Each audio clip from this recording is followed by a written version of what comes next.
தமிழகத்தில் ஆட்சியில் உள்ள திமுக அடுத்த சட்டசபை பொது தேர்தலிலும் வெற்றி பெற வேண்டும் என்ற நோக்கத்துடன் கட்சி அமைப்புகளை மாற்றி அமைக்க திட்டமிட்டு வருகிறது. அதிலும் அதிகாரத்தை பரவலாக்கும் வகையில் சென்னையில் 3 தொகுதிகளுக்கு ஒரு மாவட்ட செயலாளரை நியமிக்க கட்சி தலைமை தற்போது ஆலோசனை செய்து வருவதாக தகவல் வெளியாகி பரபரப்பை ஏற்படுத்தியுள்ளது.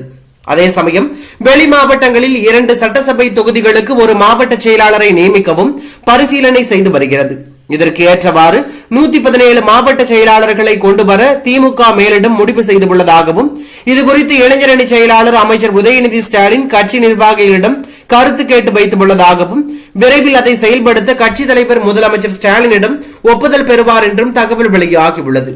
ஒலிம்பிக் போட்டியை பார்க்க சென்றிருந்த அமைச்சர் உதயநிதி ஸ்டாலின் சென்னை திரும்ப உள்ளார் என்றும் அவர் வந்ததும் ஓரிரு நாளில் திமுக தேர்தல் ஒருங்கிணைப்பு குழு கூடும் என்றும் எதிர்பார்க்கப்படுகிறது.